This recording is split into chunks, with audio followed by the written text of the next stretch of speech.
Vamos relaxar em nossas cadeiras, colocar os celulares no silencioso, elevar nosso pensamento a Jesus, agradecendo essa oportunidade de estarmos aqui, comemorando mais um ano do Núcleo Jurídico, 11º ano, agradecendo a presença de todos, principalmente dos espíritos que trabalham nessa casa, que muito antes em que lembrássemos que tínhamos que vir para cá, já estavam preparando a nossa chegada para esse trabalho. Embora seja uma data festiva, o trabalho vai tratar de corrupção que sangra o coração dessa pátria e que passa ano e não conseguimos cicatrizar. Mas é com esses trabalhos, com pensamento na pátria, com a ajuda das falanges do bem, e vamos, pouco a pouco, conseguindo nossos objetivos. Então, os trabalhadores dessa casa mantêm em vibração todo o ambiente, inspirem nossos debatedores, os oradores, para o nosso trabalho dessa noite. Que assim seja.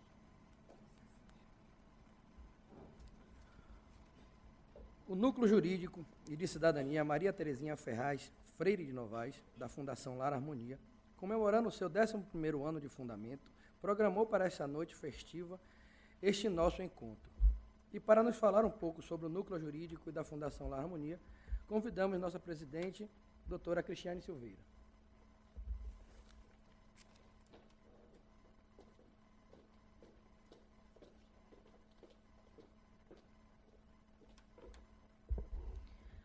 Boa noite. Autoridades presentes, que saúdo nas pessoas do ministro Cláudio e do desembargador Augusto Bispo, representante da desembargadora Maria do Socorro Santiago, presidente do Tribunal de Justiça do Estado da Bahia. Senhoras e senhores, é com muita alegria que a Fundação Lar Harmonia recebe a todos para a comemoração do 11º aniversário do Núcleo Jurídico e de Cidadania Maria Terezinha Ferraz Freire de Novaes. A Fundação Lar Harmonia, como todos viram no nosso vídeo, é uma instituição de utilidade pública, sem fins lucrativos, cujos dirigentes trabalham de forma voluntária e que nasceu do ideal de um grupo de pessoas de poder contribuir para a construção de uma sociedade melhor, mais justa, fraterna e mais feliz. Mantém atualmente a Fundação em prol das comunidades assistidas, que são o Bairro da Paz, Baixo do Tubo, Alto do Coqueirinho, Invasão de Itapuã, o Polo de Assistência Social Francisco de Assis, a creche Escola Municipal Tereza Cristina, destinada a 230 crianças, em turno integral, a Escola Municipal Allan Kardec, destinada a 200 alunos, o Complexo de Oficinas Profissionalizantes Bezerra de Menezes, que conta com cursos específicos voltados para a profissionalização de jovens e adultos.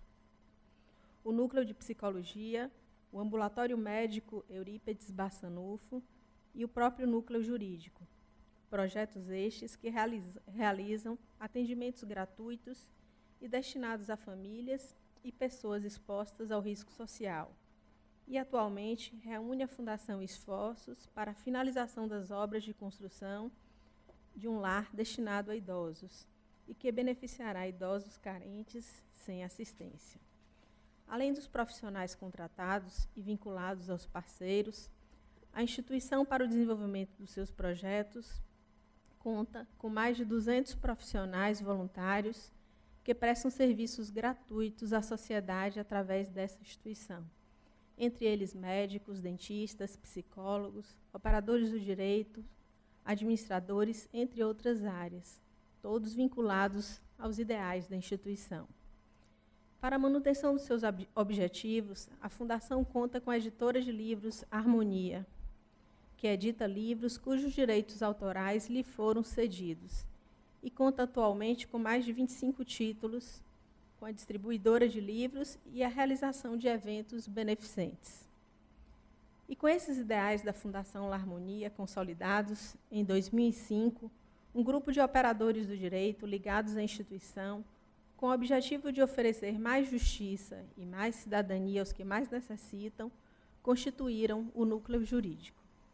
Esse projeto veio pouco a pouco a integrar de forma importante as ações já desenvolvidas pela Fundação, por levar uma parcela sofrida da sociedade à cidadania, o conhecimento do direito e ações consistentes no sentido de colocar à disposição das pessoas em risco social ferramentas para a utilização dos meios jurídicos no sentido de ver prosperar o entendimento mais amplo da cidadania e da justiça.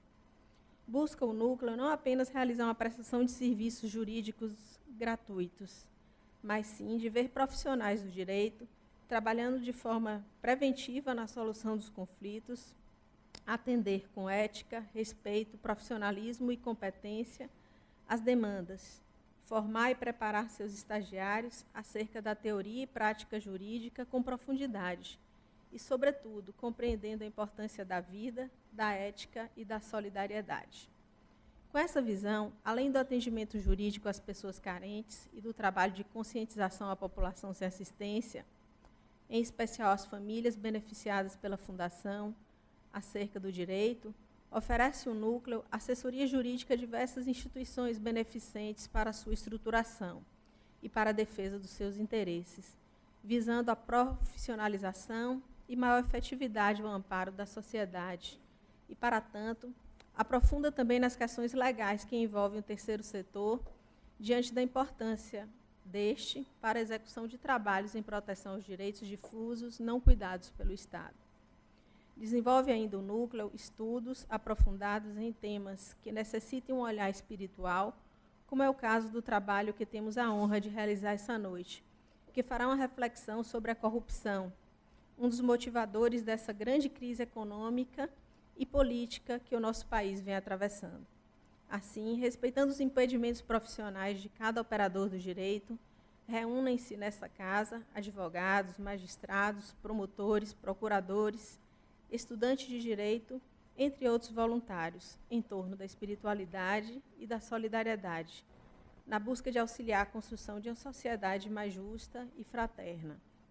Para o desenvolvimento de seus objetivos, o núcleo conta com importante e imprescindível parceria do Tribunal de Justiça do Estado da Bahia, para o funcionamento da Casa de Justiça e de Cidadania, oásis para essas comunidades sem assistência assistidas pela Fundação. Conta com a parceria com o Ministério Público do Estado da Bahia, com a Secretaria de Administração do Estado, com a Secretaria do Trabalho e de Esportes do Estado e com a Secretaria de Segurança Pública, e mantém ainda diversos serviços essenciais oferecidos à população através da Casa de Justiça. Ressalto que, nesse último ano, a Casa realizou cerca de 17.914 atendimentos e celebrou mais de 2.000 acordos. Com os serviços prestados na Casa de Justiça, verifica-se um trabalho efetivo e imprescindível às comunidades assistidas pela Fundação e o seu entorno, seja na solução dos conflitos e na rapidez dos processos, através do Balcão de Justiça e Cidadania, desenvolvido pelo Tribunal de Justiça em parceria com o nosso núcleo, seja na execução de importantes projetos de cidadania, sobretudo os que envolvem crianças, adolescentes e idosos, desenvolvidos pelo Ministério Público no sistema de emprego e rendas executado pelo Cine Bahia e na implementação dos programas municipais de ação social através da Secretaria Municipal de Ação Social, no serviço de obtenção de documentos diversos através do SAC, realizados pela Secretaria de Administração. A Fundação, através do núcleo, é uma entidade formal concedente de estágio pela OAB, oferecendo ao estudante o direito de ser um importante centro de formação profissional. Conta ainda o núcleo com a parceria com a Associação dos Magistrados Espíritas, ABRAME, com a Associação Jurídico Espírita Brasileira e com o Núcleo de Promotores Espírita Elzio Ferreira de Souza. E nessa noite, que completa o seu 11º ano de trabalho, agradecemos esses importantes parceiros, aos integrantes do núcleo pelo trabalho incessante realizado durante todo esse período em especial aos advogados e demais operadores do direito voluntários que realizam atendimentos e ações contínuas diretamente com o público atendido na Casa de Justiça e Cidadania, por mais um ano de trabalho. Agradecemos aos amigos espirituais, inclusive a dona Terezinha Ferraz Freire de Novaes, que leva o nome do nosso núcleo, que desenvolvem, junto com os operadores do direito encarnados, um trabalho incansável do lado espiritual. Agradecemos aos nossos palestrantes, ao nosso querido ministro Cláudio Brandão, que vem nos provando pela sua competência, pelo seu exemplo de integridade e ética, a nossa esperança como operadores do direito e como brasileiros, que é possível, sim, sonharmos com um Brasil mais digno e mais sério, e por todo o apoio, carinho e incentivos que ele sempre nos ofereceu em todas as ações da nossa fundação. A nossa querida Camila Novaes, jovem brilhante profissional da área de psicologia, que desde estudante, sempre sensível aos problemas sociais, abraçou com muita dedicação e carinho o núcleo de psicologia da nossa fundação, tornando-se uma das coordenadoras de trabalho e agora, após desbravar o mundo, e ainda vem mais aí, em busca de conhecimento e de uma consistente formação profissional, nos honra em retornar à casa dela. Ao querido amigo Adenauer, que tem destinado a sua encarnação ao desenvolvimento interno das pessoas e da construção de uma sociedade melhor, mais digna, ética e solidária, a quem agradecemos nos ter oferecido esse ideal de amor que é a nossa fundação, inclusive sendo o grande motivador para o nascimento do nosso núcleo jurídico e com quem contamos sempre. Finalmente, agradecemos a todos que direta e indiretamente auxiliam essa fundação e a todos vocês que estão aqui nessa noite por nos brindarem com as suas presenças e que terão a oportunidade de assistir uma profunda reflexão sobre o tema. Muito obrigada.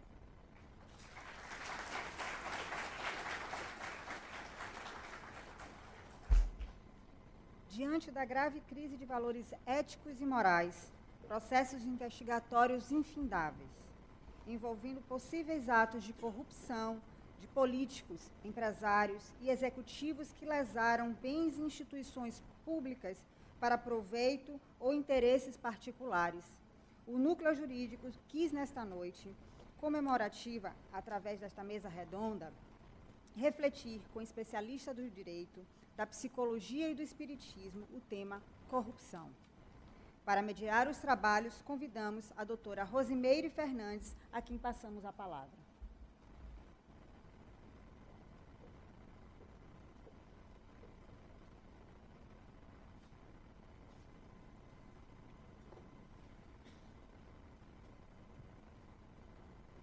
Boa noite.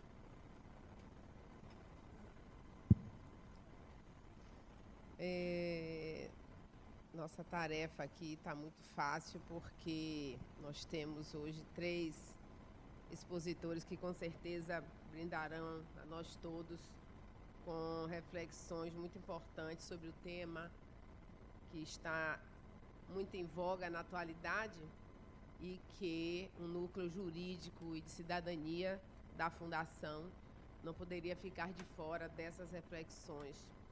Então, cabe-me agora apresentar um dileto colega, ilustríssimo colega, o ministro Cláudio Mascarenhas Brandão, que fez uma bela e alicerçada carreira jurídica, ingressou na Justiça do Trabalho como servidor, quase menino, né, doutor Cláudio? Servidor, ingressou também por concurso na magistratura como juiz do trabalho substituto, também do TRT da 5ª Região, alçou o cargo de juiz titular, que nós dizíamos à época por merecida antiguidade. Foi titular de várias varas do trabalho na Bahia, no estado da Bahia, até ser promovido por merecimento também para o cargo de desembargador federal do trabalho. E, por último, agora, assumiu a cadeira de ministro do Egrégio Tribunal Superior do Trabalho em Brasília.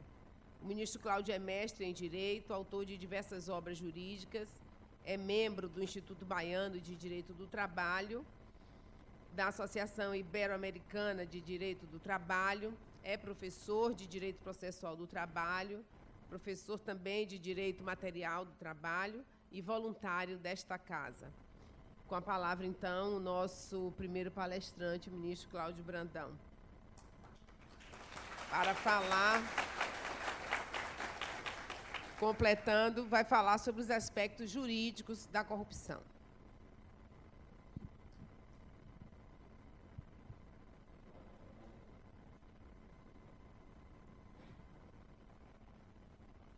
Faltou um título importantíssimo na carreira. Ele foi presidente da Associação dos Magistrados da Justiça do Trabalho, aqui da 5ª Região da Bahia também. Como bom cidadão, deu sua cota no movimento associativo. Boa noite a todos. Colega Rosemary Fernandes, em nome de quem cumprimento todos os integrantes desta seleta e festiva mesa. E a Fundação, é sempre um prazer retornar para contribuir um pouco com as reflexões e até com o trabalho físico nos dias de mutirão de combate ao glaucoma, coordenados pelo Dr. Adilson Afonso, querido amigo. É um trabalho que essa casa desenvolve junto à sociedade, e o núcleo jurídico com uma parcela importante de atuação no exercício e no resgate da cidadania, considerando que o judiciário é a última porta que se bate quando todas as demais se fecham no exercício dos direitos, e por isso o destaque para essa atividade importantíssima no contexto daqueles a quem se nega a própria condição de ser cidadãos. E a mim cabe a árdua tarefa de, em 20 minutos, tentar expor sobre um tema que hoje tem feito parte, tem integrado o nosso cotidiano, e de maneira, eu diria, até quase que brutal, porque a cada dia que nós abrimos os jornais, ligamos a televisão, ligamos o rádio, conversamos na esquina, a palavra corrupção, a palavra as palavras tráfico de influência, a ideia de vilipendiamento do patrimônio público se tornaram presentes no nosso cotidiano. E a tal ponto que as pessoas, em certo momento, de tanto ouvirem falar em valores tão elevados, eu diria tão estratosfericamente elevados, passam a ter a ideia de se acostumar com essa realidade. Ao invés de cada vez que nós nos deparamos com estas cenas, com essas notícias, com essas informações, cada vez mais nos indignarmos, o assunto se tornou tão cotidiano, tão presente no nosso dia a dia, que vamos quase que esquecendo da importância de cada vez mais reacendermos o debate e a capacidade de nos indignarmos com esse fenômeno. Então, na perspectiva jurídica, a mim cabe hoje conversar um pouco sobre o contexto do que é a corrupção, se nós temos ou não um sistema normativo que seja capaz de adotar medidas que auxiliem no combate a esse fenômeno, que caminhos temos pela frente nessa realidade, e até se é uma realidade apenas brasileira. Então, evidentemente que a primeira palavra, de fato, é no sentido de que, quando nós, a cada dia, nos deparamos com essas notícias sobre o grau de corrupção que o Brasil atualmente vivencia, especialmente num contexto de crise ética, política, social e nos seus diversos aspectos, a primeira palavra que nos surge é: isso é um fenômeno tipicamente brasileiro? Ou será que o Brasil de hoje é mais corrupto do que o Brasil de ontem? E a pergunta que vem é: será que o Brasil de amanhã será melhor do que o Brasil de hoje? E o que podemos fazer, de alguma forma, como cidadãos, para combatermos essa prática que a cada dia nos causa tanta indignação? Então, se nós fôssemos perguntar a cada um dessa sala sobre o que estamos falando, certamente vem um sentimento comum de que representa a apropriação do patrimônio público para fins privados. E se nós fôssemos, evidentemente que a corrupção tem um contexto técnico, tem um contexto próprio no direito penal, mas há um senso comum de que a palavra corrupção leva sempre a ideia de apropriação do patrimônio público para fins privados. E se confundem os ambientes público e privado no uso, de certa forma bastante simplificado, da coisa pública.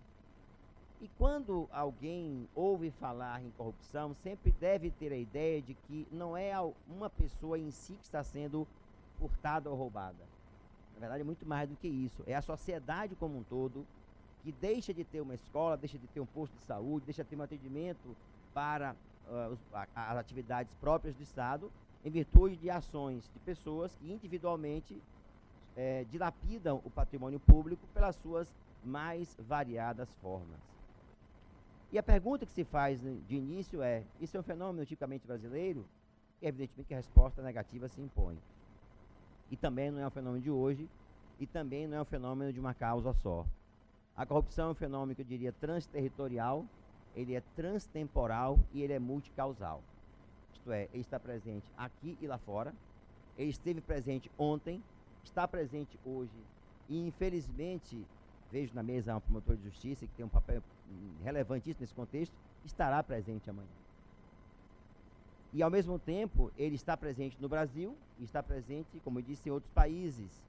E também não é um fenômeno ligado a uma só causa do ponto de vista do direito.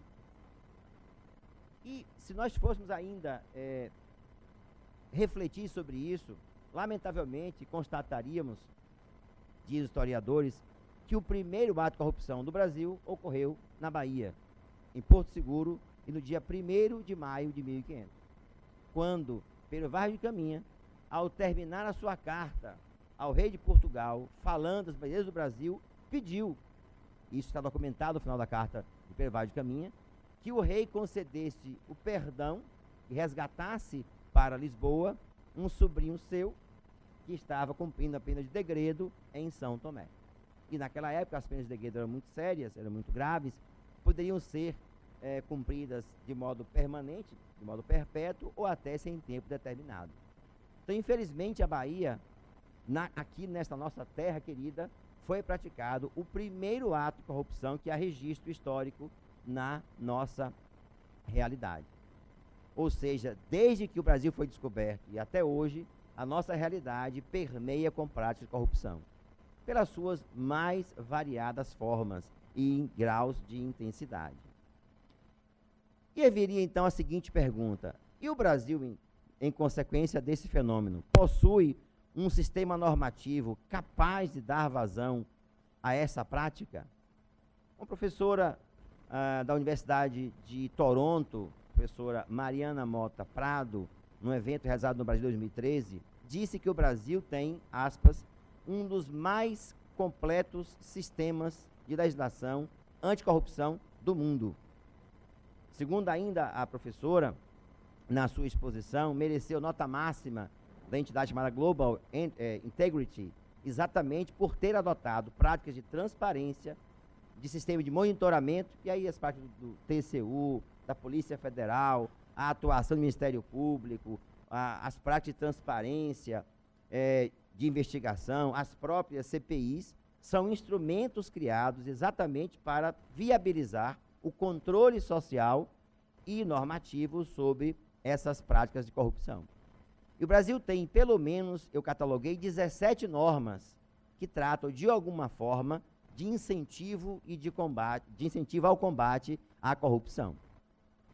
E desde a definição do próprio crime no Código Penal até as mais recentes, e eu destaco uma que tem sido muito citada ultimamente na imprensa, a lei chamada Lei da Empresa Limpa, que introduziu no Brasil e intensificou os chamados acordos de leniência, que nada mais são do que as chamadas colaborações para uns, delações para outros premiadas, instrumentos estes extremamente eficazes nas práticas de corrupção, de combate à corrupção, que no Brasil, curiosamente, tem sido objeto de uma discussão interessante sobre, aspas, o caráter ético da delação premiada.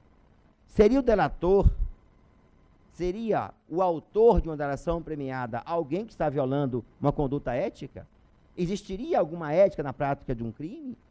No Brasil, curiosamente, a ideia de delação é associada a 2 fatos históricos importantíssimos. A delação de Tiradentes, na Inconfidência Mineira, e outros vários durante o golpe de 64. Então, a ideia da delação no Brasil, diversamente acontece em outros países, é sempre visto como alguém que estaria denunciando uma prática que seria tolerada socialmente. Isto é, o dedo duro, o X9 na linguagem policial, o dedurismo oficializado. E por esta razão, a sociedade, lamentavelmente até, não assimilou a importância dessa prática no combate à corrupção, como um importante instrumento de investigação e hoje de punição, porque ela exige alguns requisitos para que seja validada. Entre esses requisitos estaria a prova, ou seja, a prova documental daqueles fatos que estão sendo identificados e, evidentemente, a possibilidade de que o delator, como evidentemente se manifesta, se deduz, esteja falando a verdade. Esta lei, a lei de 2013, ela foi aprovada no Brasil em decorrência de ter sido firmado pelo Brasil, terem sido firmados alguns tratados internacionais voltados para essa prática, mas foi uma decorrência direta daquelas manifestações populares de 2013, já que no Congresso Nacional o projeto caminhava já há mais de 6 anos para ser, então, aprovado. Então, se o Brasil tem esse sistema normativo tão eficientemente indicado como autorizador, ou, eu diria, capaz de colaborar no combate a essas práticas, viria, então, a última pergunta. Se nós temos uma legislação adequada, por que a corrupção está tão presente no nosso dia a dia, no nosso cotidiano? Quais seriam as causas que nós podemos identificar como práticas que contribuem, que facilitam, ou até mesmo que incentivam esse tipo de conduta? Primeira delas, sem dúvida nenhuma, a legislação processual penal brasileira. No Brasil, adota-se a regra de que alguém só pode ser condenado, ou melhor, só pode vir a cumprir a pena depois da sentença haver transitado em julgado. Quer dizer isto, não comportar mais nenhum apelo, nenhum recurso para os tribunais superiores. Isso faz com que um processo que tem, em virtude da acusação, ter o dever de demonstrar os fatos que se imputa a alguém de maneira inquestionável, a lei põe à disposição do réu vários recursos que ele se utiliza ao longo do processo, com a finalidade, evidentemente, de não somente questionar as provas que, em face da sua conduta, são dirigidas, no sentido de tentar demonstrar que ele não cometeu aquele ato, e ele vai utilizando de todo esse cabedal de recursos até a última instância, nesse caso, até o Supremo Tribunal Federal. E o processo tramita, portanto, durante longo tempo. E ao tramitar por longo tempo, o réu, tendo ainda o benefício da presunção de inocência, somente cumpriria a pena após esgotar o último recurso cabível. Isso faz com que, evidentemente, seja aliado a este fator, que é a própria legislação, a morosidade do Poder Judiciário, que é incapaz de dar vazão à demanda, por diversas razões, às demandas que chegam para a sua solução. É impossível qualquer juiz dar conta dos processos que chegam à sua vara diariamente, diante da incapacidade material absoluta de fazer vez, de dar conta, portanto, dos processos que lhes são submetidos a julgamento. Esses 2 fatores, o excesso de recursos, a própria legislação penal, processual penal brasileira, e a resposta, eu diria, ineficiente quanto ao tempo do Poder Judiciário, cria na sociedade uma sensação de impunidade permanente. E se torna lugar comum, se torna presente no inconsciente coletivo, a ideia de que o cidadão avalia o custo moral de cumprir ou não cumprir uma norma jurídica, uma norma de comportamento social. Quem de nós aqui não ouviu uma vez ou não presenciou alguém dizer: vá à justiça, buscar o seu direito, mas no sentido de que vá ver o que é bom. Você certamente terá dificuldades em chegar à justiça, mas mais ainda de sair dela com a resposta pronta e com a resposta efetiva. Evidentemente que não podemos deixar de observar também nessa mesma linha o comprometimento do sistema político brasileiro. A própria ideia do financiamento de campanha no modelo que até então havia sido praticado ou vinha sendo praticado no Brasil torna a representação popular raramente dotada de legitimidade. Isto isto é, as pessoas que exercem o mandato político não detêm a legitimidade conquistada como pressuposto para construir normas que sejam a resposta que a cidadania pretende obter neste quadro de corrupção permanente.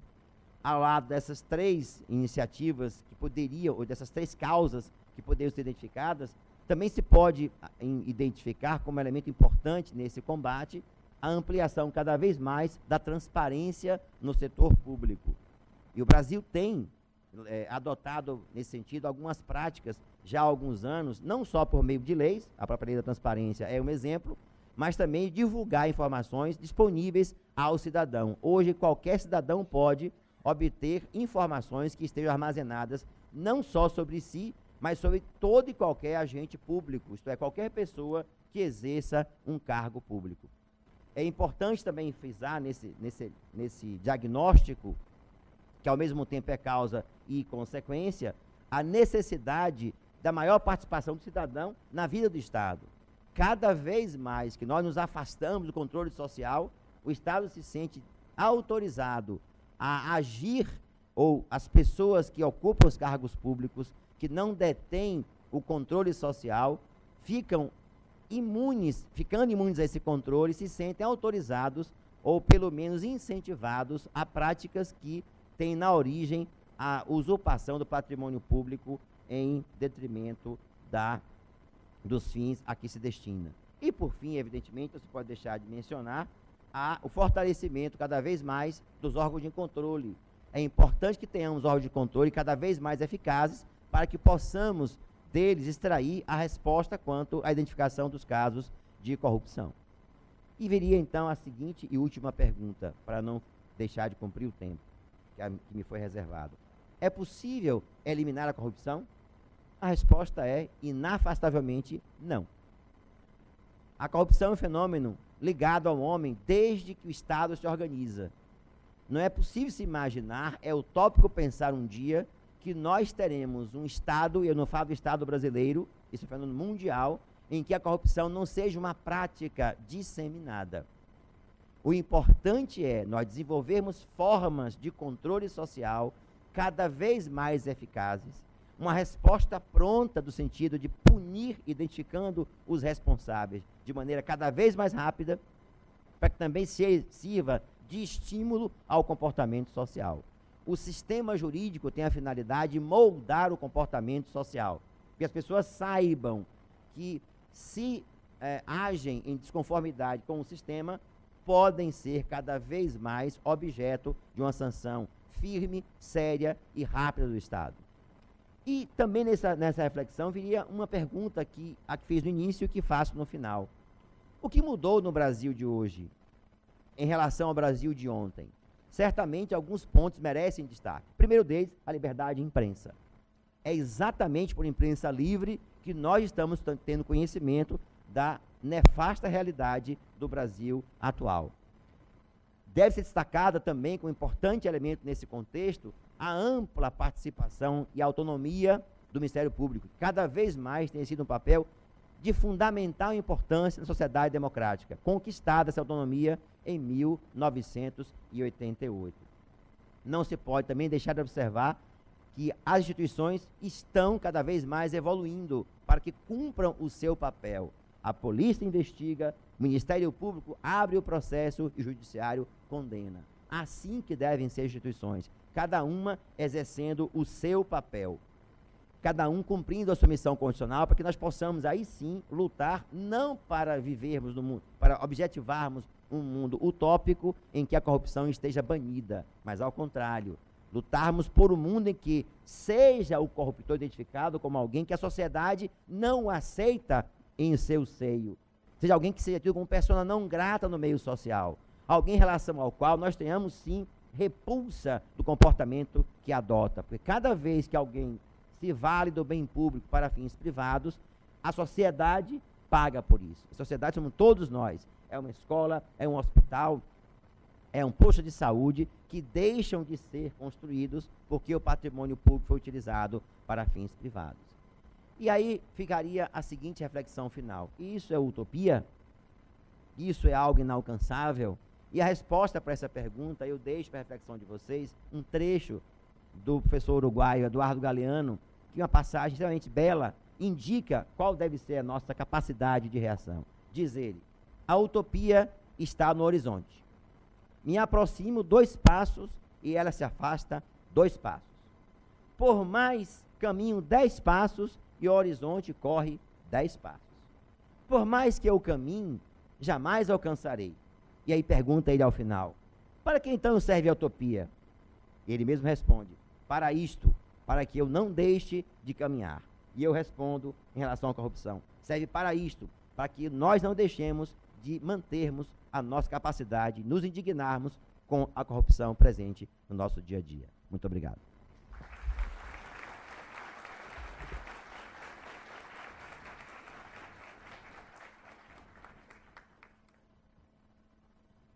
Nós avisamos, né, que seria uma fala que provocaria em nós profundas reflexões, e assim aconteceu. Agradecemos ao ministro Cláudio pela sua participação com fundamentos não apenas jurídicos, né, históricos também, sociológicos, e que nos deixa aqui com muitas interrogações. Então, nós agradecemos a sua participação, ministro Cláudio. E antes de passar à segunda palestrante, eu quero lembrar a vocês que é possível fazer perguntas. Essas elegantes companheiras voluntárias também, na lateral, de roupa vinho, estão com papel e caneta para aqueles que desejarem, ao final, encaminhar perguntas, ok? Então, aqui ao lado, do lado de lá também. Vamos, então, à apresentação aqui da nossa segunda ilustre palestrante.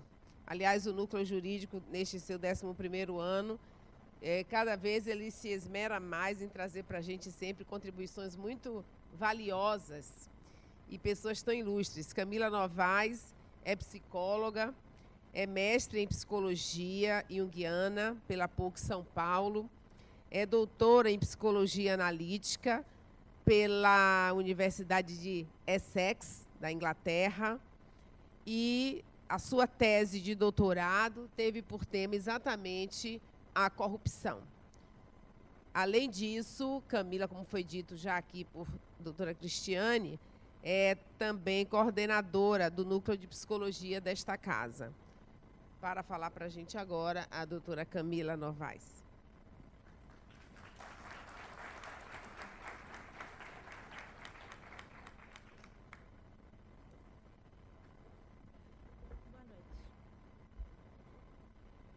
Esse é um tema bastante atual, isso é óbvio. É um tema que mobiliza, é um tema que vira disputa, muitas vezes, quando a gente conversa sobre isso, mas é justamente porque fala da gente. Eu decidi estudar a corrupção no meu doutorado, eu ainda estou fazendo, na verdade, ainda não sou doutora, sou doutoranda, e eu estou fazendo uma análise psicológica da corrupção. Então, eu estou falando sobre um pouquinho do corrupto, mas do corrupto que há em nós, do corrupto que tem na sociedade brasileira. Na verdade, eu vou até pegar algumas informações que foram faladas. Eu queria falar muita coisa aqui hoje, mas eu só tenho 20 minutos. Eu falei, me dê 4 horas, mas 20 minutos não dá. Mas eu vou levantar alguns tópicos que eu achei que fossem interessantes para a gente falar aqui hoje. Vou começar falando sobre a definição. O ministro falou sobre a definição que geralmente é utilizada no mundo inteiro, que é a corrupção é um abuso de cargo público para ganhos privados. Só que a psicologia ela estuda a corrupção como um comportamento. Então, ela vai dizer que a corrupção é um comportamento desviante das normas legais e valores morais que se manifesta sob a forma de um abuso na função na política, na sociedade, na economia, em favor de outra pessoa ou de uma instituição. Isso significa que a psicologia está estudando os processos de decisão que envolvem os dilemas éticos. E quais são as estratégias de justificativa que os indivíduos corruptos utilizam. Eu vou falar para vocês algumas características que foram levantadas já por diversos autores para falar do indivíduo corrupto. Em geral, eles são vistos, isso aparece nas pesquisas, como indivíduos manipuladores, enganadores, maquiavélicos. Significa que não importa o meio, eles têm um objetivo, que é sempre o dinheiro ou o poder.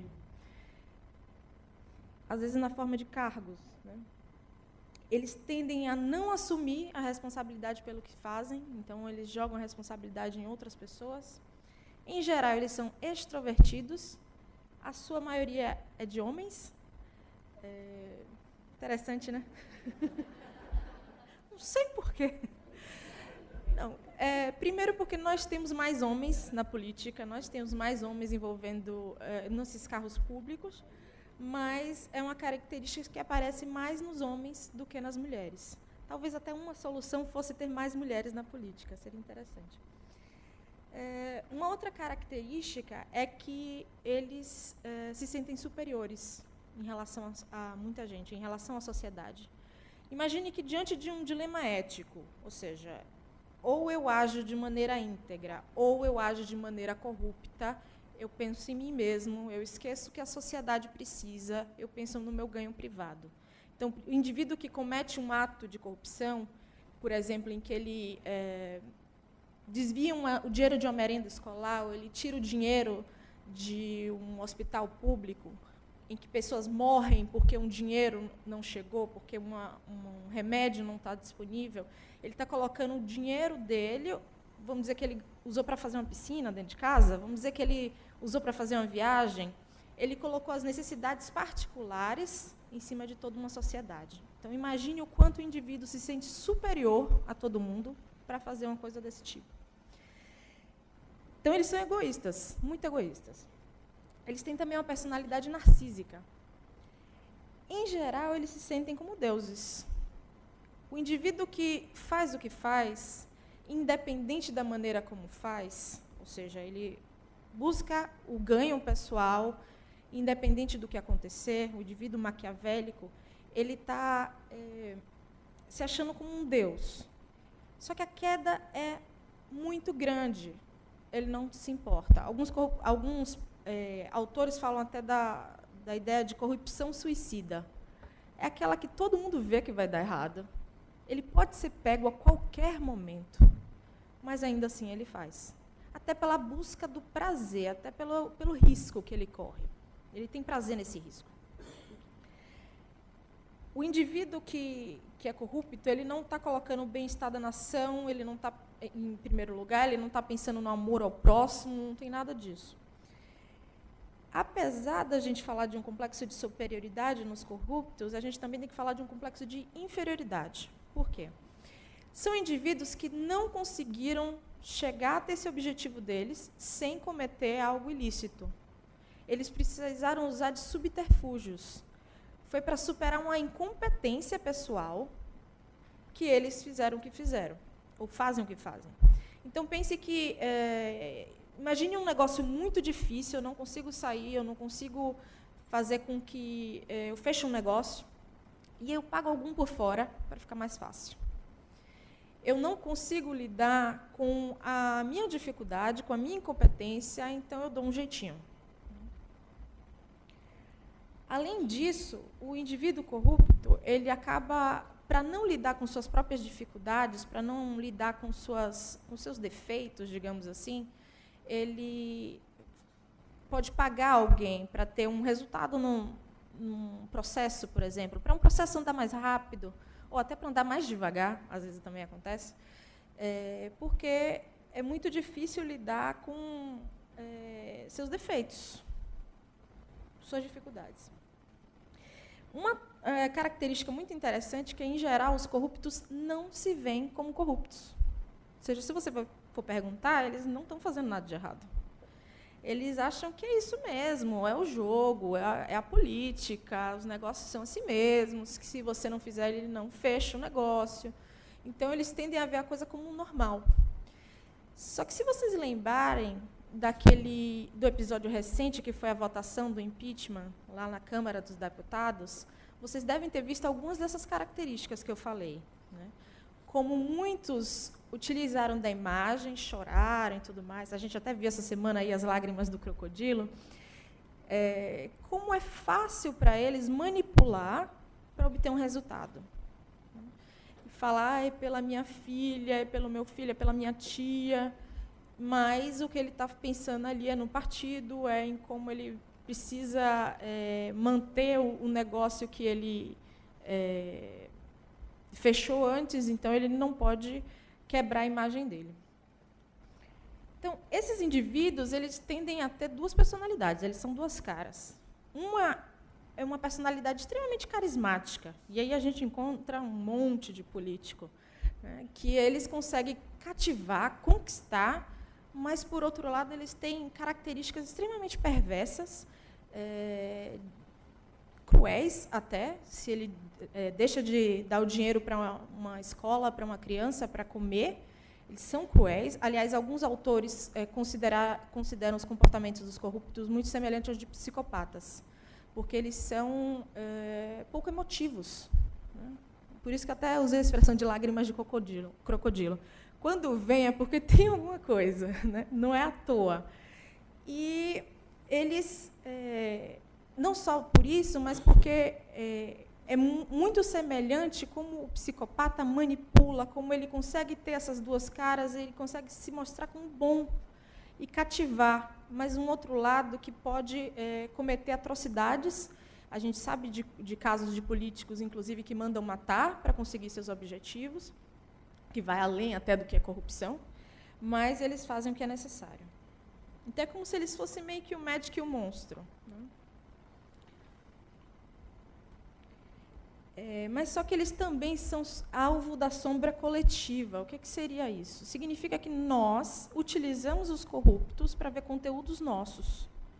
Porque eu não quero ver em mim, é mais fácil ver no outro. É mais fácil dizer que corrupto é aquele que está lá em Brasília. É mais fácil ver essas características tão negativas como eu estou colocando. Só que, em parte, também está no que eu faço no dia a dia. Eu imagino que vocês já sabem que aquelas pequenas corrupções do dia a dia, elas, sim, contribuem para o que está acontecendo lá em Brasília, né?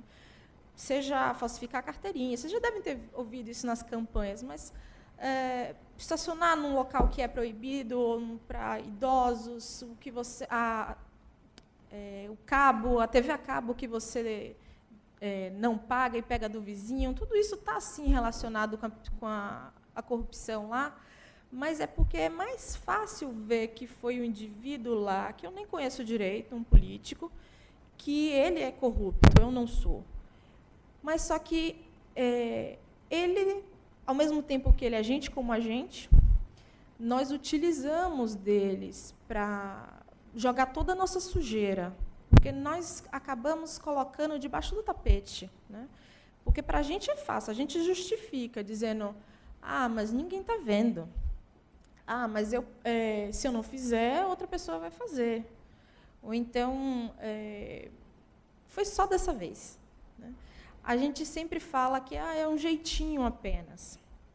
Mas só que eles lá foram quem nós escolhemos, nós elegemos pessoas para lidar com nossa sujeira. Tudo o que acontece aqui é reflexo, mas lá eles são profissionais em lidar com esse tipo de sujeira. É impossível que nós imaginamos que eles não vão se contaminar com isso. Eles são como os garis são. A gente contrata para lidar com nossa sujeira. Eles ficam responsáveis por lidar com o nosso lixo. Nós elegemos profissionais para lidar com nossa corrupção, com o nosso mal, toda essa podridão, e eles estão lá e eles lidam com isso. Então, eu vou achar que o gari tem que estar cheiroso? Não, ele se contamina. Ele se suja com o nosso lixo.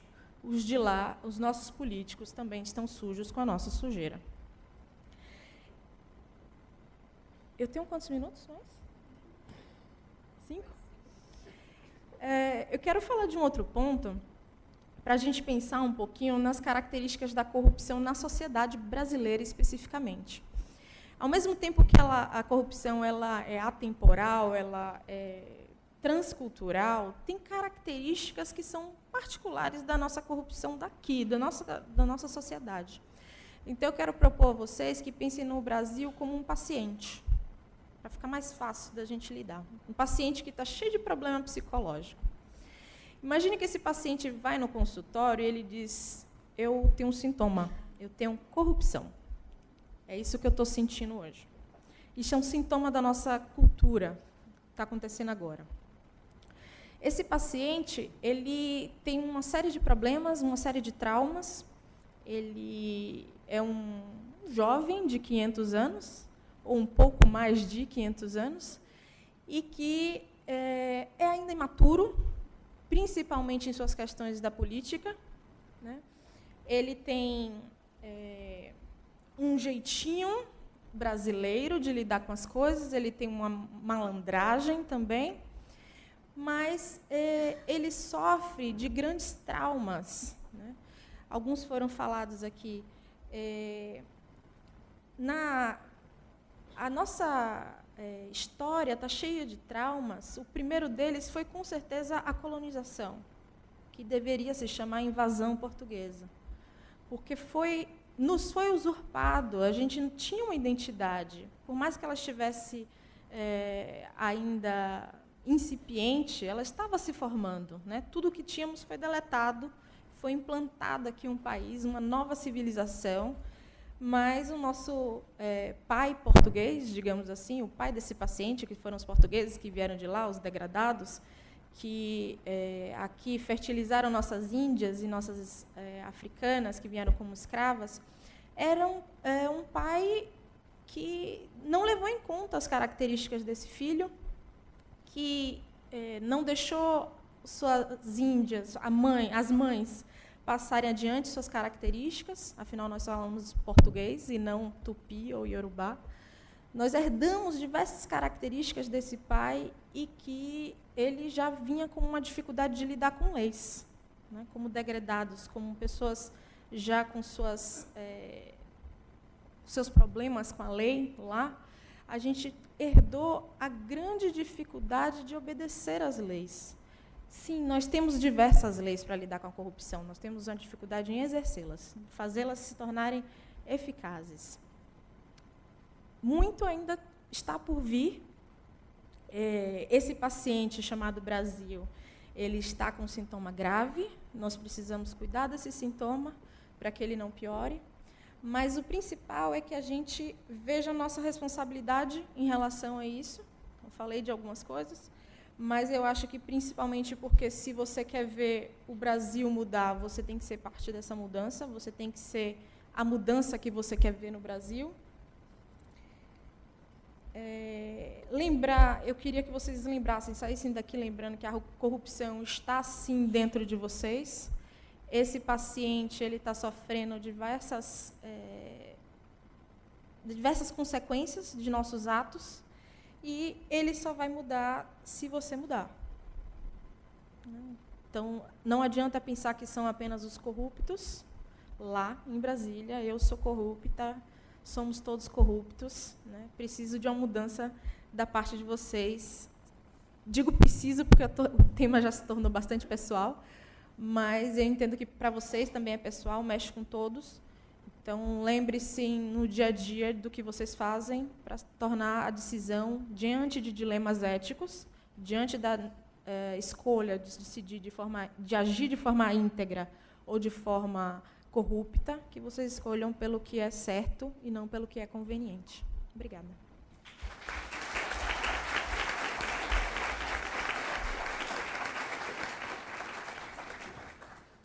Muito obrigada, Camila.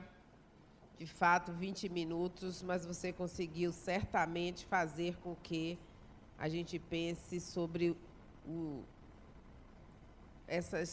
tudo que devemos ponderar no nosso processo de decisão, nos menores como nos maiores, né? Desde o trânsito pesado e você decide ir pelo acostamento, você quer economizar, você apresenta a carteira falsa. São decisões diárias, né, que tomamos. Ou perguntas aqui, como, por exemplo, por que perpetuamos o mesmo tipo de pessoas lá que nos representam? Aí você jogou na minha cara aqui que eles são realmente nós lá, mais do que eu achava que era, só pelo ponto de vista legal. Muito obrigada.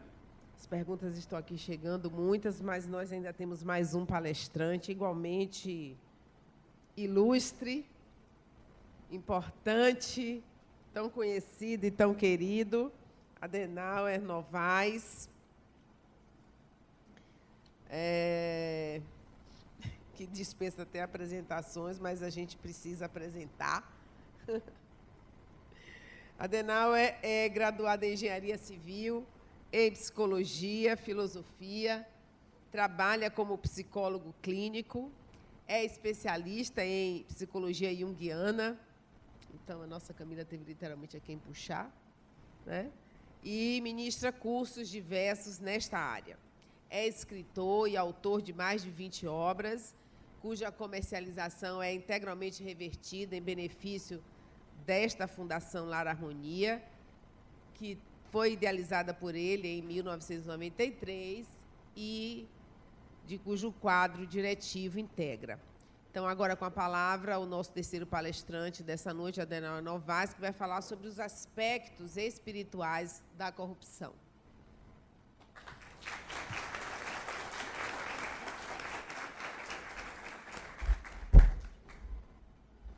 Boa noite a todos. Antes da minha fala, eu gostaria de corrigir, aliás, ampliar o currículo de Camila. É filha de Adenauer Novaes. É só um detalhe que considero importante, né? Isso me honra ser pai dela, né? Bom, pelo que foi dito, tanto pelo ministro Cláudio quanto por Camila, é óbvio que a corrupção, é claro que a corrupção é um problema nitidamente espiritual. É claro, já que perpetua-se, como ambos disseram, é atemporal. Como foi dito, não há, talvez, solução. Então, o problema transcende a ordem material, a dimensão do corpo, ou qualquer sistema humano que possa, após um diagnóstico, como tem sido feito, largamente feito, resolver. Então, nós estamos diante de um problema espiritual. Primeiro, também porque a humanidade se encontra num estágio de evolução primário. Nós não completamos 500 anos de racionalismo, pouco mais de 400 anos, pouco mais. Vivíamos numa escuridão imensa da Idade Média, num sistema totalmente teocrático. Então é natural que essa escuridão ainda paire sobre estas consciências. Então, o estágio ainda é primitivo nosso, da humanidade, em que pese algumas conquistas nos vários setores da vida humana, inclusive do direito, da psicologia, da sociologia, mas o problema persiste, como este e muitos outros que graça em nossa sociedade, e parece haver um recrudescimento constante de certos problemas humanos. Parece. Então, o problema é espiritual. Vamos ver, então, as causas espirituais deste problema, além do nível de evolução primário. Estes indivíduos, chamados de corruptos, quem quer que seja, se na esfera política, se na esfera econômica, se na esfera da vida cotidiana, se no dia a dia, se o cidadão comum não importa, são os mesmos espíritos que retornam com suas manias, com seus traços de personalidade, com seu caráter, e que encontram um meio propício para manterem estas mesmas características. Mutatis mutandis, vamos nos lembrar do que aconteceu no século XVI, o surgimento na dimensão religiosa do protestantismo, que provocou uma revolução no cristianismo. Quem fez? O mesmo indivíduo que retornou na reencarnação e que tinha 15 séculos antes promovido uma grande revolução no nascimento do cristianismo, o mesmo espírito que retorna. Saulo de Tarso volta com Martinho Lutero e promove uma revolução. Somos nós que retornamos e continuamos com as mesmas características, encontrando o meio adequado para a proliferação das nossas características, que não se modificam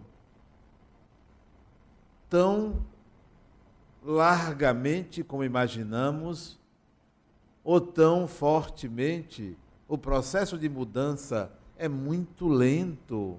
Numa encarnação se evolui, considerando que a evolução, se pudesse ser medida em quilômetros, vai de 0 a 100 quilômetros, numa encarnação se evolui meio milímetro. Aliás, não, eu estou sendo muito exagerado. 0,1 milímetros numa encarnação. Então são os mesmos espíritos que retornam, reencarnando, são aqueles velhos aves de rapina, que se aproveitam dos restos de uma sociedade em degeneração por falta de valores espirituais para se locupletarem. E muitas vezes são invejados por outros que também querem aquele mesmo lugar. Então o problema tem essa característica do retorno e do encontro de uma sociedade no mesmo estágio, com valores semelhantes, com o mesmo nível de degeneração. Mas por que que esta reencarnação acontece assim? Porque se deixa. É fácil entender o problema. É como uma panela de pressão. Você vai esquentando. Há uma válvula que, sob determinada pressão, ela se abre e vem o suspiro. Assim é no mundo espiritual. Imagine esta sociedade desencarnando. Vai para onde? Permanece vinculada à Terra, nos níveis primários da evolução, não consegue ascender, exatamente pelas suas características éticas degeneradas. Não existem bens materiais para serem possuídos, não tem como corromper, porque é regra. Não tem para onde ir, resta voltar para a Terra, volta para aqui. É aqui o único campo de manifestação dessas personalidades, o único campo. As portas do umbral se abriram e continuam abertas. Esse povo vai e volta, não tem para onde ir. Não é um avião, não é um foguete, não tem jeito. Fica preso ali naquele caldeirão quente, então tem que voltar. E reencarna com uma capacidade imensa, com um poder enorme de manipulação. Endeusados, idolatrados, porque são eles que se colocam à frente. Então o problema é de ordem espiritual. Acresce o fato de que esses espíritos, não me refiro exclusivamente aos políticos, me refiro aos corruptos, todos, onde quer que estejam. Esses espíritos, eles têm um sistema de valores que não obedece a qualquer nomenclatura, a qualquer limite. Não tem. Se sentem livres para fazerem o que bem entendem, porque sabem que a justiça divina não atua de acordo com a causalidade. Eles conhecem a impunidade. Não me refiro à impunidade da justiça humana, porque a justiça divina não se processa dessa forma. Você errou, você vai ter que pagar. Não é assim que funciona, como muita gente pensa. Porque se fosse assim, era simples. Errou, tem que pagar. Que nada, ele vai e volta fazendo a mesma coisa, até que a sociedade mude. A justiça divina não é assim como foi pregado pelas religiões. Vai para o inferno. Está todo mundo dando risada no inferno. Não é assim, não funciona dessa maneira. Há uma tensão espiritual nos arredores da Terra, uma tensão. E essa tensão não explode para cima, não vai para cima, volta para aqui. É para aqui. É aqui o campo de realização desses espíritos. É aqui que as coisas acontecem. E nós reencarnamos junto com esse contingente imenso de corruptos, porque estamos nesse estágio de evolução. Eles não são loucos, não são. São muito inteligentes. Não são doentes, como se diz. Não são. São perfeitamente lúcidos, normais. Por quê? Porque eles refletem o estágio de evolução como nos encontramos, como bem disse Camila. Somos nós todos que somos assim. Qual é a solução? Eu tenho uma solução. Se não há no direito, se não há na psicologia, tem uma solução para a corrupção. Eles não são inimputáveis. Não são. Não podem arguir isto. Se não são, tem uma solução. Não é um caldeirão quente, não é um tridente. Não é como se fez no passado. Olha, vocês vão pagar. Não é. Eles, na realidade, desconhecem o sentido e o significado da vida. Desconhecem. Como a grande maioria desconhece. Pensa que a vida é para se ter sucesso.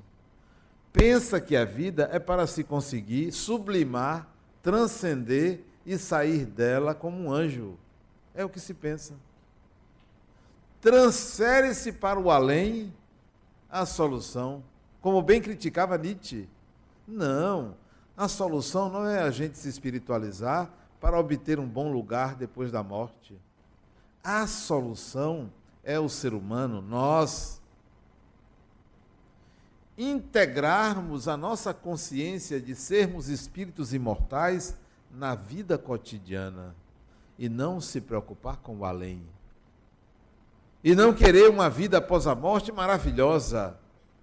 E a sociedade fica a ver navios. E isto, a corrupção, é reflexo de uma sociedade que se ausentou da sua responsabilidade espiritual. Não entenderam os planos de Deus, não entenderam. Estão pensando, essa sociedade está pensando que Deus nos fez para bajulá-lo, para levantar templos e adorá-lo, para nos salvar. Olha o resultado. Essa sociedade corrompida, doente, completamente doente, como colocou Camila.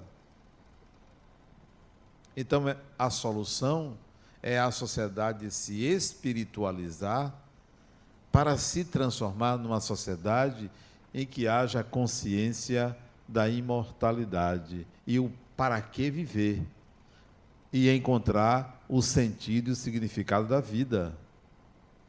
Não bastam cadeias. Dizia Rui Barbosa, ele falava alguma coisa desse tipo, né? Não adianta se a consciência, o dever se ausentar da consciência dos magistrados, né? Não basta você construir cadeias. Há que punir desta forma, sim, porque é a forma terrena, mas isso não é solução, isso é paliativo. Você pode botar na cadeia 200 anos, volta, faz a mesma coisa. Você pode torturar. Eu não aconselho matar. Não aconselho, porque é ruim, aumenta a tensão do outro lado. Ele vai querer voltar logo. Então, deixe ele aqui. Né? Deixe ele aqui. Nós outros, menos corruptos, digamos assim, vamos buscar um processo de espiritualização na sociedade. Vamos levar essa sociedade à consciência de que todos nós somos espíritos imortais. Não vamos contabilizar os erros dessas pessoas como sendo o X da questão, porque a contabilidade divina não se dá em erros e acertos. É um equívoco a gente avaliar a encarnação pelo lado positivo e pelo lado negativo, pelos acertos e pelos erros. Isso é uma contabilidade simplista e superficial. O sistema é outro. A contabilidade divina funciona da seguinte maneira: integre em você as qualidades que você acredita que estejam na divindade. Muita paz.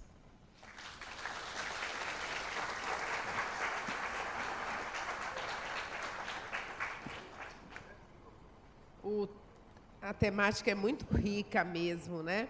Uma das observações aqui é a respeito dessa metodologia que nós empregamos para promover essa reflexão.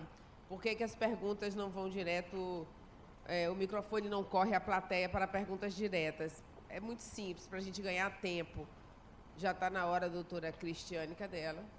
De fazermos um trabalho mais, usando um tempo maior. Isso nos permitiria a participação maior da plateia. Inclusive, a gente está passando as perguntas para os palestrantes, dado também a exiguidade do tempo, para que eles selecionem, reúnam. As perguntas estão muito ricas, muito instigantes, mas não vai dar tempo de responder a todas.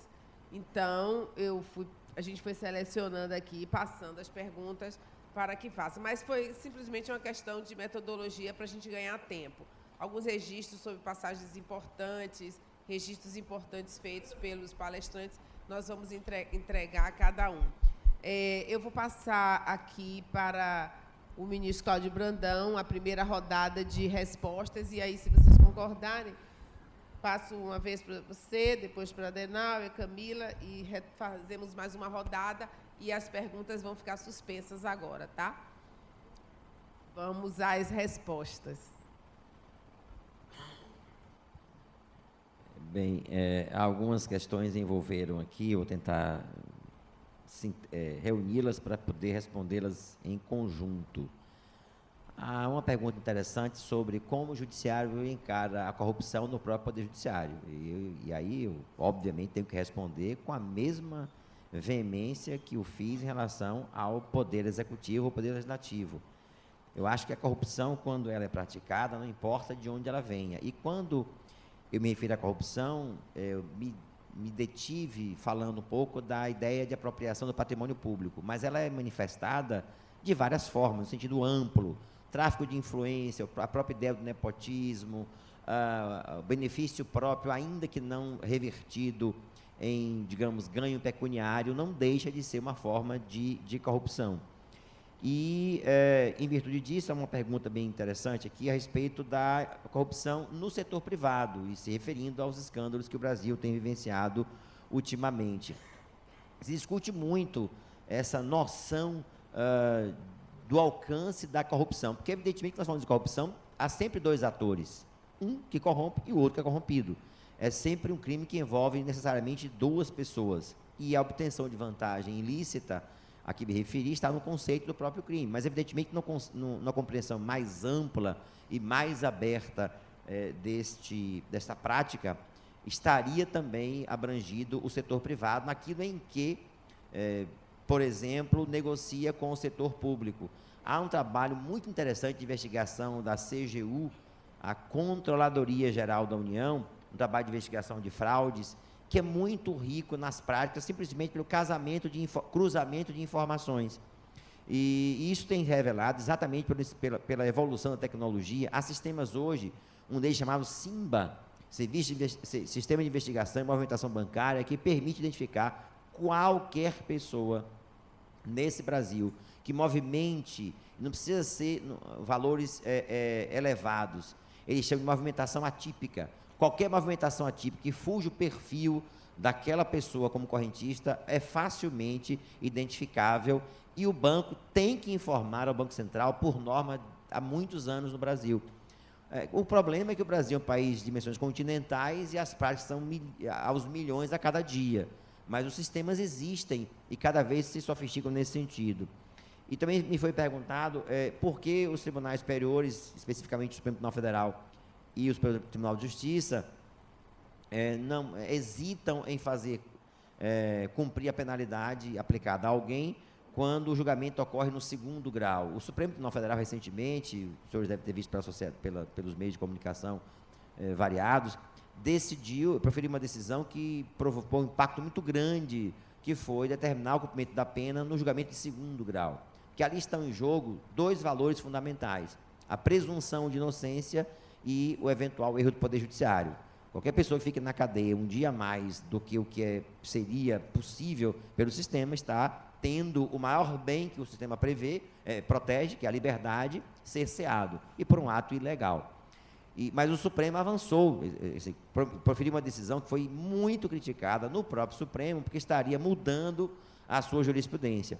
Coincidentemente, nessa semana agora, na segunda ou terça-feira, o ministro Celso de Mello, do próprio Supremo, proferiu uma decisão que mudaria, concedendo um habeas corpus, no caso de Pernambuco, se não falha a memória, para que a pessoa não cumprisse a pena já estando em julgamento no segundo grau, já tendo sido julgado o recurso no segundo grau. Então, evidentemente que a maior efetividade e maior rapidez da decisão judicial produzirá certamente uma mudança de comportamento, porque o advogado pensará duas vezes na interposição de um recurso meramente protelatório, porque ele sabe que o seu cliente poderá ser preso logo no segundo julgamento. Um dos casos mais famosos que o Brasil viveu a respeito desse assunto envolveu um grande jornal do estado de São Paulo, em que o editor foi preso, não me lembro agora quantos anos foi, mas anos depois de haver praticado um crime e haver sido confesso em relação a isso. Foram interpostos mais de 30 recursos para os tribunais, exatamente retardando o cumprimento da pena. E se revelou um escândalo nacional, e exatamente por conta disso a sociedade reage com provocações, com manifestações públicas, e não digo somente em redes sociais, mas as redes sociais não são a voz da sociedade. As pessoas imaginam que todo mundo tem acesso à internet e que a rede social passou a ser o canal autorizador da sociedade se manifestar. Não é assim. Também o é, mas não se quer dizer que a sociedade se manifeste apenas pelas redes sociais, que, enfim, é acessível por um contingente de pessoas, mas que são ainda infinita parte da sociedade. E é por isso que se deve se manifestar também de outras formas. E aqui uma pergunta que talvez Camila tivesse respondido, me permite chamar de Camila, não de doutora Camila, né? Porque fala, o jeitinho brasileiro não é uma forma de corrupção, ela até falou sobre isso. O jeitinho brasileiro tem dupla dimensão perceptiva.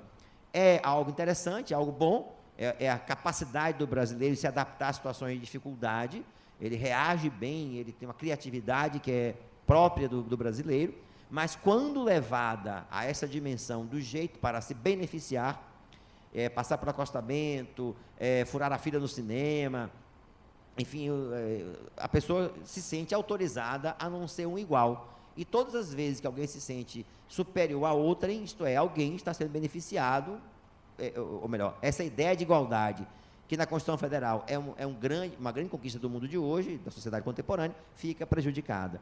E a corrupção, para fins particulares, o Estado seria o retrato da sociedade, não há dúvida, e também volta a Camila.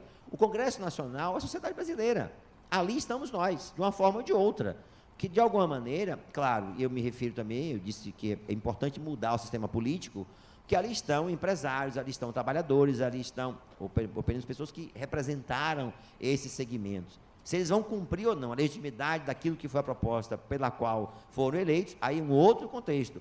O Brasil, não é possível conviver com 39 partidos políticos. Alguma coisa está de errado no sistema político brasileiro. Não é possível que nós tenhamos tantas ideias diferentes, a ponto de não conseguirmos expressar essas ideias do anseio social pelos partidos que temos. Os Estados Unidos tem 2 maiores e alguns poucos partidos. Não sei se é o modelo ideal, mas 39 certamente não é o modelo ideal. O fundo partidário, ele mantém uma rede de pessoas e de partidos que não representam a sociedade brasileira. Assim como o sistema sindical, que precisa também ser mudado. A contribuição sindical mantém sindicatos que não representam os trabalhadores e, obviamente, os empregadores. Então, a sociedade está sempre com a ideia de que o Estado banca. Ora, se o Estado vai bancar, o Estado ele tem diversas ações que ele também tem que dar conta. E, obviamente, isso é muito fácil de perceber. Se a capacidade de geração de receita é menor do que a capacidade, do que as demandas que são levadas ao Estado, alguma coisa vai ter que ser sacrificada. E Camila disse muito bem, nessa hora alguém pensa em si mesmo e sacrifica aí, já diz o ditado popular, farinha pouca, o meu pirão primeiro. Só que o pirão não é dele, o pirão é da sociedade. E é isso que está a prática nefasta daquilo que se diz. E aí uma outra pergunta, está na base a corrupção ou no topo da pirâmide social? De novo, eu vou me voltar à doutora Camila. Ela falou dos pequenos gestos do cotidiano, e, de alguma maneira, revelam práticas de pessoas que se sentem melhores do que outras. A ideia de igualdade é um princípio que é assegurado na sociedade de hoje, fica comprometida. E aí vem outra pergunta, não seria, no caso do judiciário, da corrupção do Poder Judiciário, 2 perguntas vieram a respeito desse tema, e eu não me recuso a responder os que acham que é um tema presente, sim. Seria o controle externo uma solução? Eu acho que o CNJ, a forma que ele é composta hoje, é a forma, me parece que é correta. Ali há representantes da sociedade, leigos, pessoas que o Congresso indica, a Câmara indica, o Senado indica, e são representantes, teoricamente, da sociedade, que comporão, com também membros do Poder Judiciário, uma representação capaz de definir práticas de conduta, controle administrativo na atuação do juiz enquanto administrador, não o juiz enquanto julgador, porque nesse ponto o juiz está vinculado, obviamente, à interpretação legal, porque ele não pode estar vinculado à decisão a um órgão administrativo. E aqui tem uma pergunta, que é uma reflexão importante, sobre o papel da educação no contexto das mudanças sociais. Evidentemente que a educação é a base disso tudo. Se nós tivéssemos um sistema educacional que formasse pessoas com a ideia de igualdade, mas não somente formá-las na ideia, dar-lhes efetivamente a igualdade, vimos aqui no vídeo inicial da apresentação, a creche que é mantida é exatamente porque o Estado não é capaz de dar vazão à demanda social. Então, a Fundação La Harmonia exerce um papel que, na essência, é o papel do Estado, que se nós tivéssemos um sistema de saúde e educacional adequados, não haveria mutirões para glaucoma, mutirões para outros serviços que são necessários, que a Fundação exerce, exatamente porque o Estado não consegue dar vazão à demanda que é elevada. E quando nós falamos em bilhões de reais, nós estamos falando de bilhões de reais a cada dia. Chega a tal ponto que os milhões são tão inexpressivos que a gente... É tanto dinheiro que se fala, que nós perdemos a noção de quanto representa. Alguém me pergunta, você tem ideia do que é 1 milhão? Eu não tenho, sim, em termos de dinheiro, em termos de volume. Quanto é? Um saco carrega, uma sacola carrega, assim, precisa de um, como é que chama, um alforge, como é que chama, esqueci agora que usa uma cangalha do interior, não sei quanto representa, mas as pessoas, nós vemos a cada 120 milhões alguém recebeu, vai pagar R$1 bilhão, é tanto dinheiro que a gente pega a noção da nossa pequenez, felizmente pequenez, com aquilo que ganhamos, né? Porque isso evidentemente não tem preço. Eu vou, para não monopolizar aqui o microfone, eu vou passar de volta aqui aos demais expositores. Eu confesso que eu fiquei muito feliz que um grande volume de perguntas tenha sido dirigido ao ministro Cláudio, porque o direito está tão presente, é uma prova de que o direito está muito presente na vida da gente, e se fala direito, justiça, ética, moral, valores, né? E todo mundo com grandes indagações. O texto que abriu o trabalho de hoje já traz essa reflexão, ao final, quando diz Kardec, em Credo Espírita, é pela educação, mais do que pela instrução, que se transformará a humanidade. Rimos no auditório e aqui na mesa quando falou-se da maioria masculina, mas uma maioria masculina que é praticamente toda educada prioritariamente por mulheres. Então, eu vou começar com Camila perguntando sobre isso. E uma outra coisa que me instiga muito, na época de eleições eu vejo na Avenida Paralela aqui, fulaninho, fulaninho filho, fulaninho sobrinho, fulaninho neto, fulaninho assim. E eu pergunto, isso se chama projeção, transparência, imaturidade política? Por que a gente repete os mesmos erros?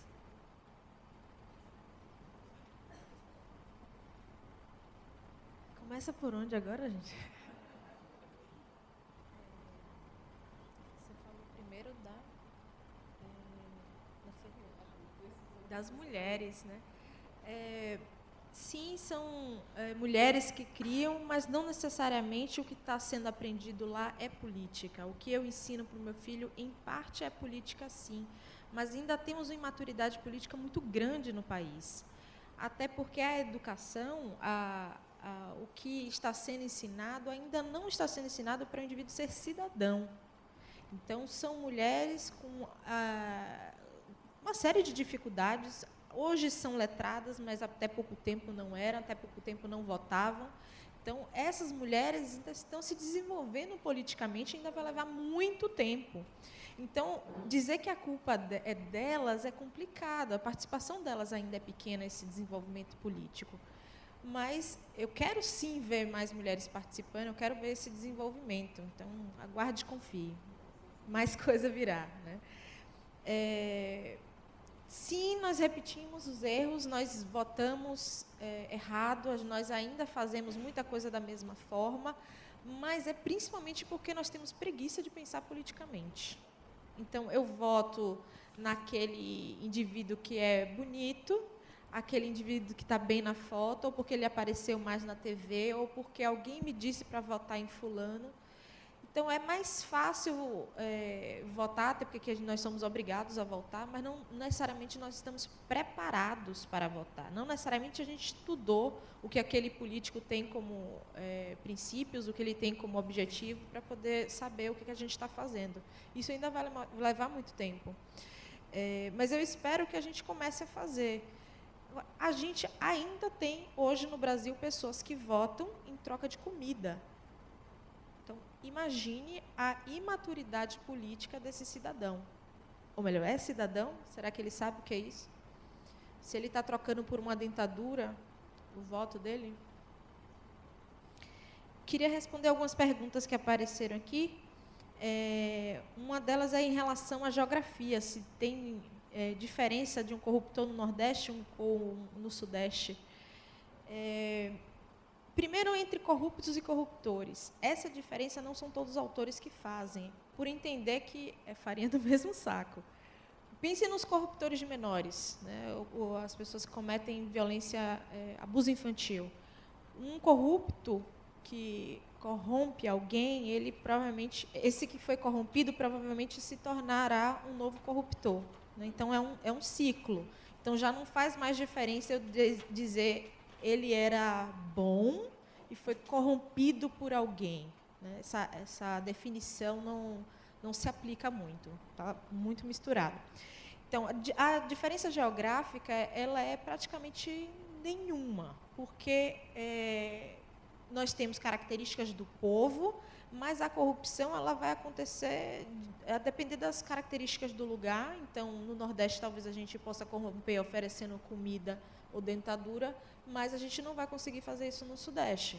Então, vai ser assim diferente. Mas o ato ou o comportamento corrupto ele é muito semelhante. E se engana quem acha que a corrupção ela vai ser completamente diferente nos países ricos, porque lá tem corrupção, sim, corrupção gravíssima. Ela não é tão evidente como aqui, mas, por exemplo, tem países que não fazem a corrupção no próprio território, mas eles fazem em outros países. A Alemanha, por exemplo, tem diversas empresas no Brasil, a Siemens foi uma delas, que veio fazer aqui em nosso território o que eles não fazem lá. A outra coisa, eles levam todo o lixo, a parte mais impura do lixo deles é jogada na África, porque eles não mantêm no território deles. Então, dizer aqui tem corrupção, corrupto é o brasileiro é corrupto, na Europa é que tem civilização, não, está errado isso, né? Isso é uma deturpação. Sobre o jeitinho brasileiro, que a gente falou aqui, eu sou uma grande defensora do jeitinho brasileiro, porque a gente fala de dar um jeitinho como algo corrupto, mas quando chama de jeitinho brasileiro, dói em mim, porque não é porque é brasileiro que é corrupto. Isso é deturpado. Eu até escrevi sobre isso no jornalzinho aqui da Fundação, na última edição. A gente tende a chamar assim, mas eu acho que jeitinho brasileiro ele inclui a resiliência do brasileiro, que é a capacidade de sobrevivência da gente. É o que está descrito naquela afirmação, na nossa expressão que a gente diz assim, ó, onde come um, comem dois. Nós damos um jeitinho, a gente bota mais água no feijão, mas come todo mundo e sobrevive. Isso, para mim, é jeitinho brasileiro. Corrupção não é jeitinho brasileiro. É um jeitinho, é quebrar um galho, mas brasileiro não. Sim, tem uma outra pergunta aqui que fala, perguntando se o sistema está doente ou se é a pessoa, falando de políticos específicos. Essas pessoas, os políticos lá de Brasília ou de onde for, eles têm, sim, suas características que estão doentes ou corruptos ou que estão com seus problemas pessoais. Mas, além disso, nós temos um sintoma coletivo, que é a corrupção, mas eu prefiro ver como algo que também tem suas características positivas. Por quê? Nós estamos passando por uma crise que é política, uma crise que é econômica, mas ela também é uma crise moral. Ela está questionando a forma como nós vivenciamos, como nós quebramos o galho, como nós lidamos com os nossos dilemas éticos. A coisa está feia do outro lado. É melhor ficar por aqui, né? É melhor ficar por aqui. É um barril de pólvora ao mundo espiritual, porque o povo não tem para onde ir. Aqui, ainda consegue se esconder ali, etc. Aqui e tal, se esconde. Do outro lado, é uma confusão só. Então, só resta voltar, né?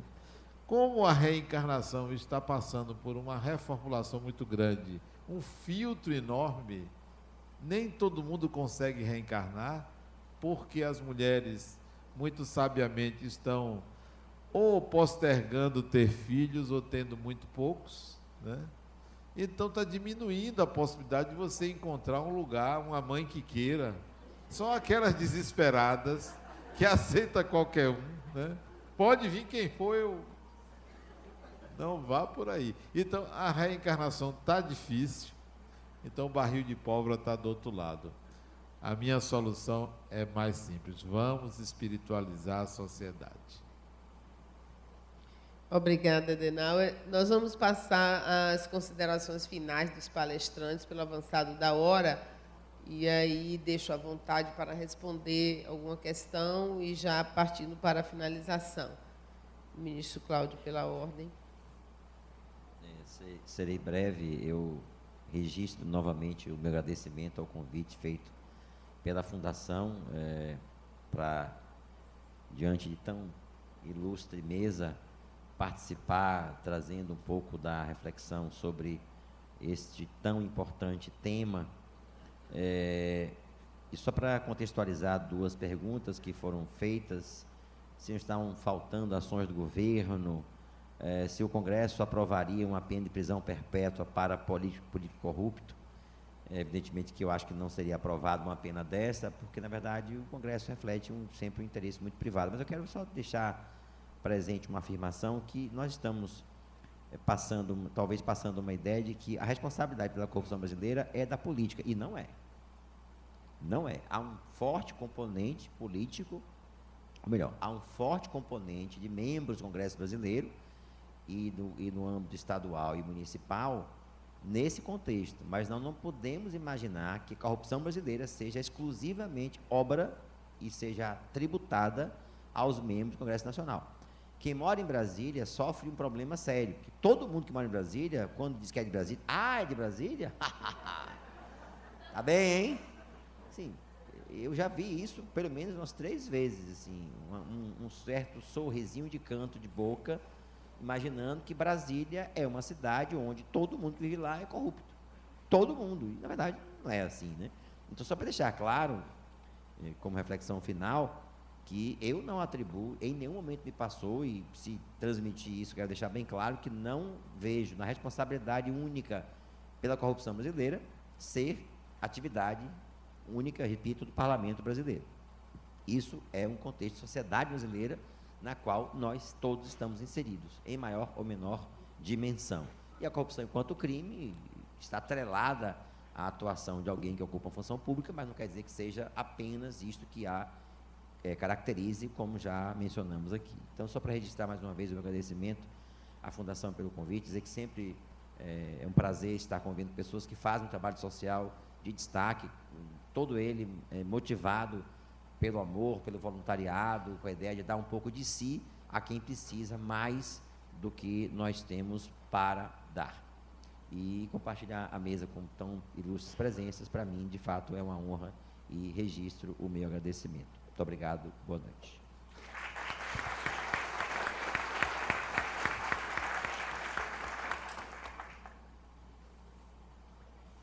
Tem uma pergunta aqui que é bem interessante. É exatamente o que eu falei aqui hoje, tá? A corrupção é tão grande que quem é honesto tem medo. Medo de entrar para a política. O que fazer a respeito?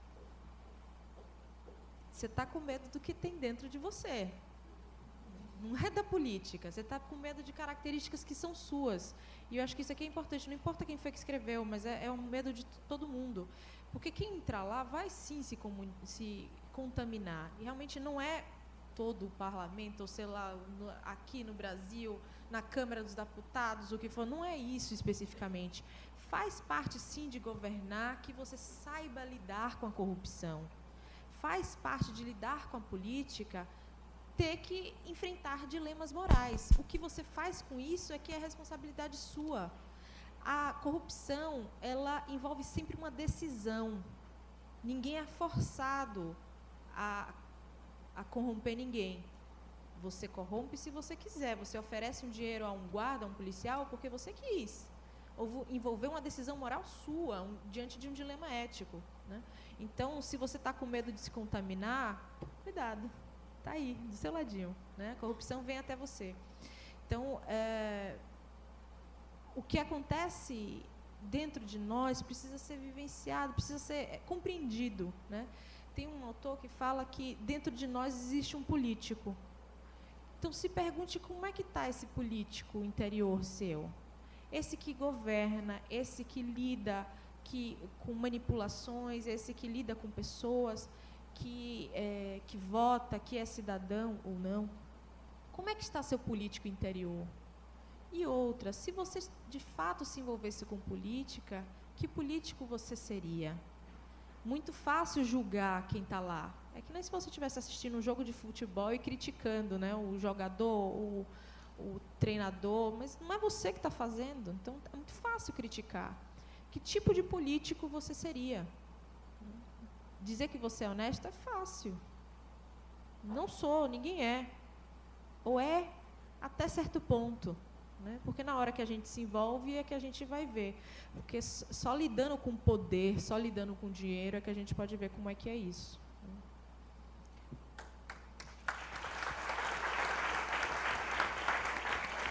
Bom, serei breve, dizendo que um exemplo de ausência de corrupção chama-se Fundação Lar Harmonia,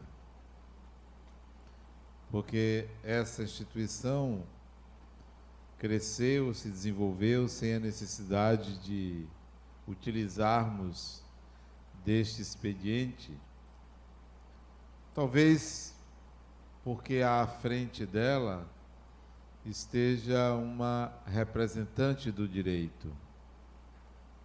Talvez também porque aqui nós temos várias instituições ligadas ao direito, Ministério Público, tenhamos figuras do direito e que estão aqui sempre nos dando orientação e suporte, como o Dr. Augusto, que eu chamo carinhosamente de tio, né? Que é casado com minha tia, que está ali, né? Doutora Rose, doutor Cláudio, doutora Eliane, Cirino, e todas as pessoas aqui do direito que fazem a Fundação Lar Harmonia. Eu não sei o que eles fazem lá fora, mas aqui dentro eles são pessoas excelentes, né? Então, a Fundação Lar Harmonia é presidida por doutora Cristiane Silveira, que é advogada, então talvez pela idoneidade dela, pelo trabalho dela, nós podemos dizer que a Fundação Lar Harmonia é uma instituição que não tem corrupção. Obrigado.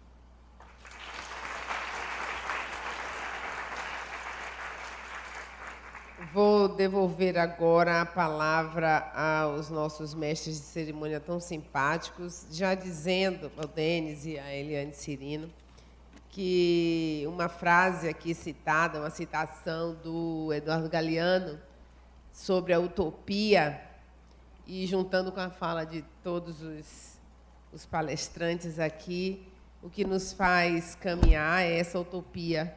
E quanto mais avance o horizonte, mais nós avançaremos. E, com certeza, estamos no caminho para construir uma sociedade melhor, mais justa, mais fraterna, mais honesta com o outro e consigo. Prova disso é a presença da gente aqui, de cada um de nós dispostos, num sábado à noite chuvoso, a refletir sobre um tema tão presente na nossa atualidade. Então, continuemos caminhando, porque se é a utopia que nos faz caminhar, vamos acreditar, sim, que podemos fazer não apenas a Fundação Livre de Corrupção, mas todo mundo que nos cerca livre, porque nós temos esse potencial divino em nós. Como disse Adenauer no início, que a gente integre em nós o que de divino pensamos seja a divindade, sejamos Deus, né? Seja Deus. Então, a gente tem capacidade para integrar todos esses atributos em nós e, por isso, a gente vai continuar caminhando na direção desse horizonte.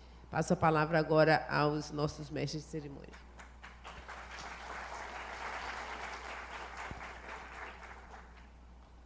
Doutora Rosemary, muito obrigado pela simpatia.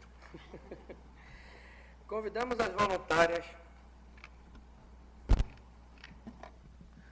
as voluntárias do Núcleo Jurídico e Cidadania, a doutora Eliana Blose, Cristina Lemos e Sandra Barreto, para a entrega de uma pequena lembrança do Núcleo Jurídico ao ministro Cláudio Brandão, a Camila e a Adenauer Novaes.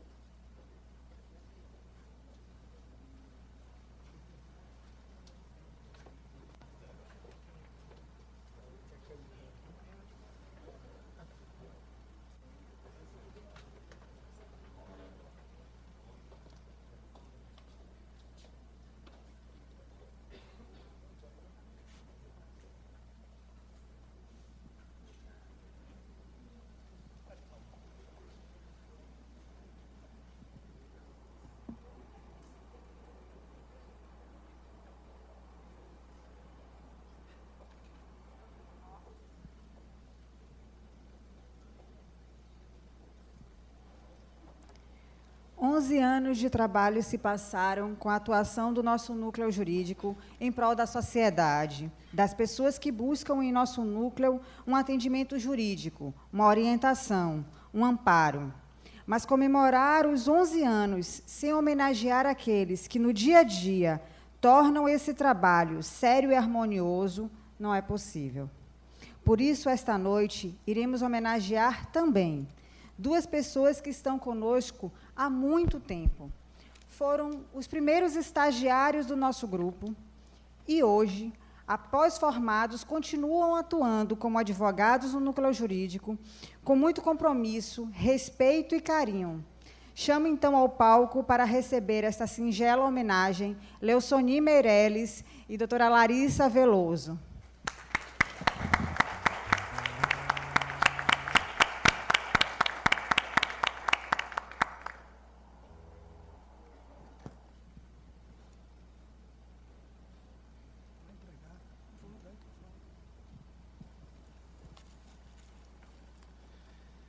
E vamos além. Todos os dias contamos com um sorriso, o compromisso e um grande coração de nossa colaboradora Rose, que cuida de nossa secretaria e de nossos voluntários com muito amor. E por isso eu convido para receber uma pequena homenagem do nosso núcleo jurídico. Rose? Cadê Rose?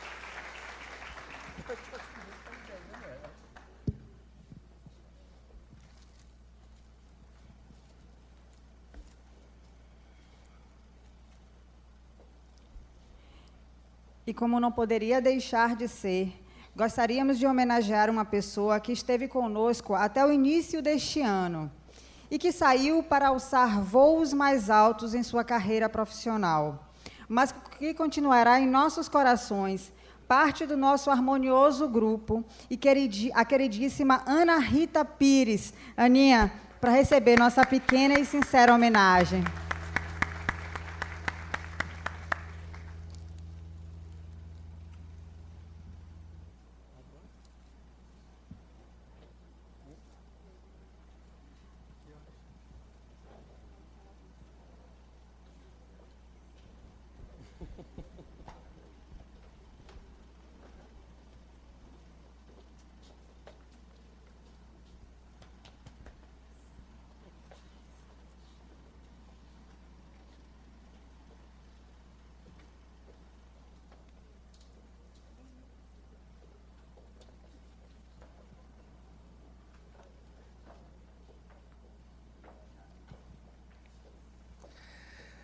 Agradecemos a presença de todos que prestigiaram esse evento, em especial a Café com Leite Comunicação, pela criação do belíssimo material de divulgação do evento, a C Comunicação, pelo apoio na divulgação do evento, aos voluntários da Fundação La Harmonia e do Centro Espírita Harmonia, pelo imprescindível apoio no evento, através de Sandra Barreto, Denise Pinheiro, Jane Mota e Ana Carmen Segura.